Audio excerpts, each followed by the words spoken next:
आज हम ओम प्रकाश राजपुर स्टूडियो हरचंदपुर के माध्यम से आपके समक्ष ये गुरु की अमृतमयी वाणी लेकर के चल रहे हैं। सभी ध्यान पूर्वक सुनेंगे और गुरुदेव के चरणों में अपना ध्यान रखेंगे, क्योंकि उन्हीं के द्वारा हमारे जीवन में सत्य ज्ञान का प्रकाश हुआ है। उन्हें नहीं भूलना चाहिए।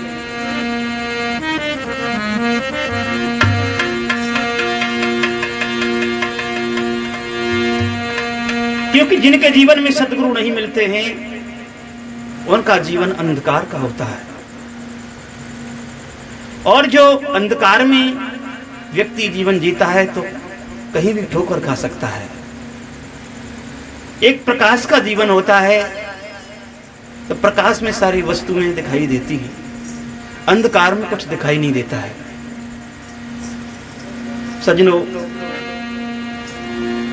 गुरु को आप ऐसे जाने एक जलता हुआ दीपक, और शिष्य एक बुझे हुए दीपक के समान है। बाती भी है, उसमें तेल भी है, लेकिन मात्र वो बुझा हुआ है।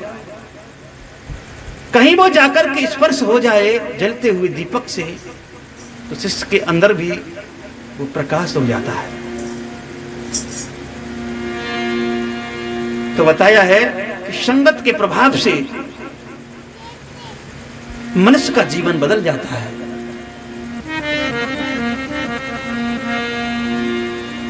तो इसीलिए मेरे भाइयों, हमें सद्गुरु को नहीं भूलना चाहिए।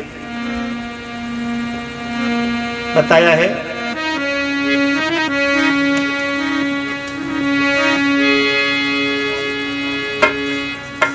आरे गुरु के चरण चित राखियो। मेरे भैया, गुरु के चरण चित राखियो, भूलो मति भाई। गुरु के चरण चित राखियो,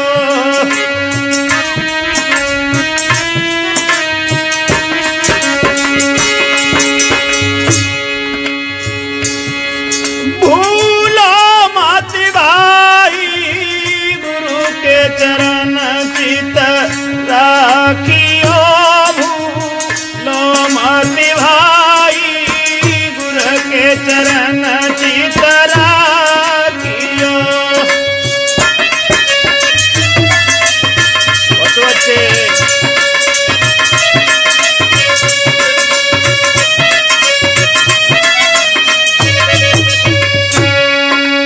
एक एक शब्द पर गौर करेंगे।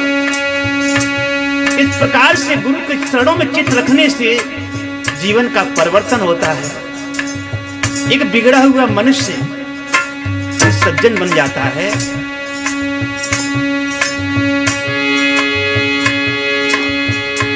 आरे मैल बिगाड़े यारसी। आरसी कहते हैं शीशे को, दर्पण को।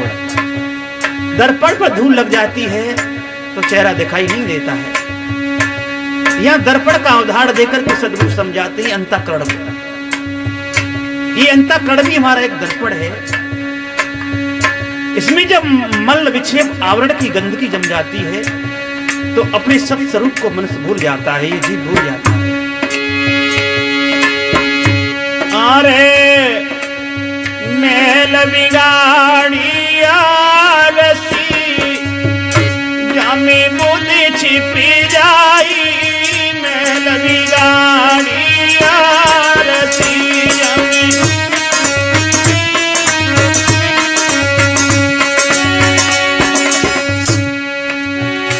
अरे मंजन करके देख ले। सत्संग का मंजन। अरे मंजन करके देख ले, तेरो रूप दिखाई। गुरु के चरण चित राखियो, भूलो रे मति भाई।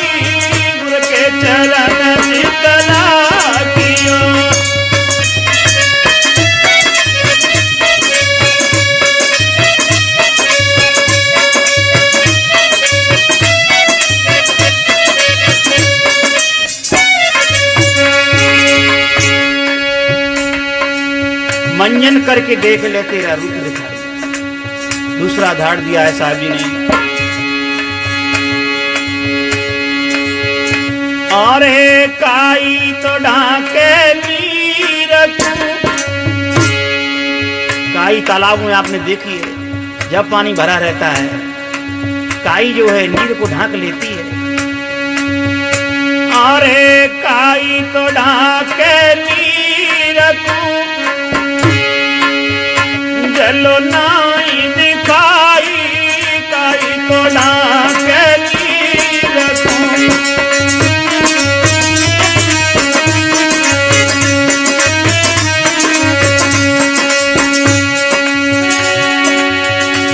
जब कहीं हवा चलती है तो काई एक तरफ हो जाती है और जल दिखाई देने लग जाता है।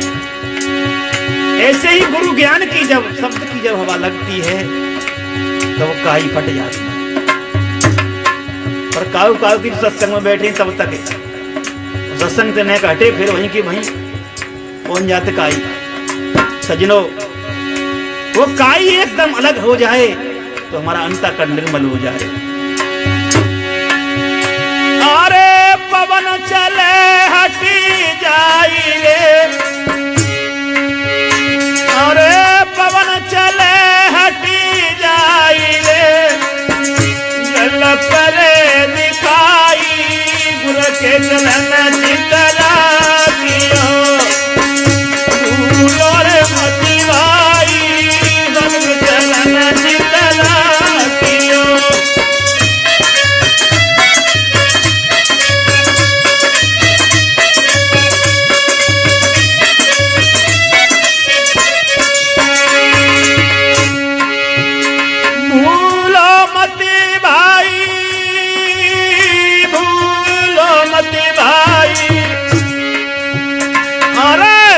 के चरण चितरा कियो। भूलो रे मति भाई, गुरु के चरण चितरा कियो।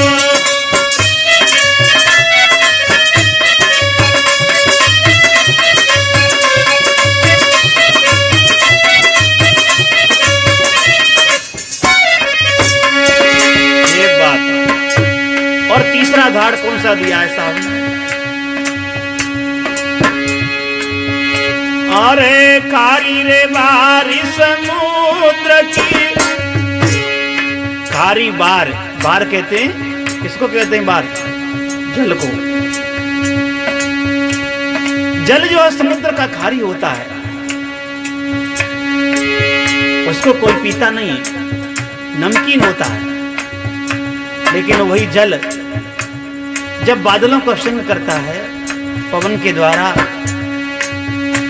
फिर वो जमीन पर बसता है, तो आप उसे पी करके देखें, बिल्कुल स्वच्छ निर्मल और मीठा हो जाता है। किसके प्रताप से हुआ? संगत के प्रताप, घन संगत प्रताप। अरे खारी रे बारिश समुद्र की, जल पियो न जाई। खारी रे बारिश समुद्र की, जल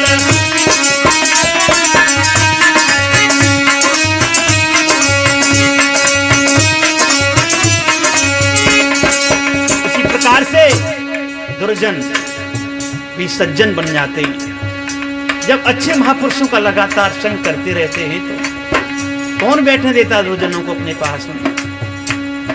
रत्नाकर जैसे डाकुओं को, अंगुलमाल जैसे डाकुओं को संतों के प्रताप से, संत महापुरुषों के सत्संग से उनका जीवन बदल गया। इसी प्रकार से अरे घन संगत परतापत,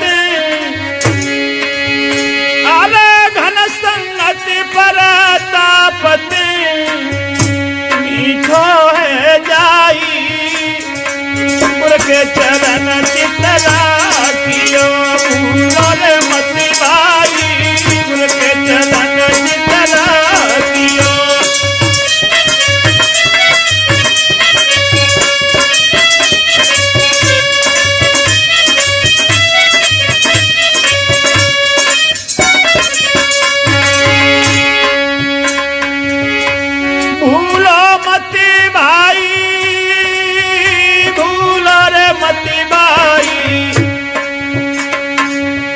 के बिना सदगुरु के ठिकाना नहीं।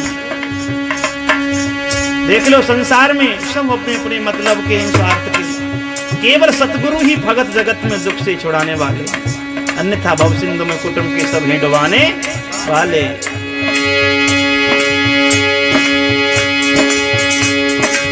लास्ट पंक्ति में बताया है सदगुरु ने, अरे कर्म के तारे जगमगे,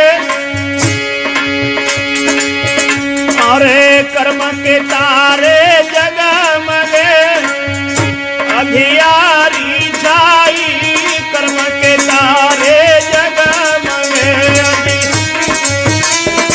ये बात है। और लेकिन जब बताया कि तोलो तारा जगमगे, तारा कब तक जगमगाता है? तोलो तारा जगमगे, जोलू उगे ना सूर्य। तारे कब तक चमकते हैं? जब तक सूरज नहीं उगता है, और सूरज उग जाए तो तारे फिर दिखाई नहीं देते।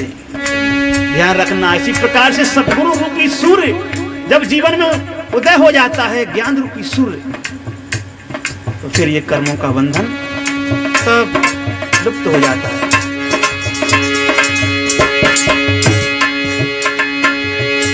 अरे परख दैया कबीर ने, अरे परख दैया कबीर ने, जतिनी नसाई गुर के चलन चितरा कियो, भूलो रे मत भाई साहिब के चरण चितरा कियो।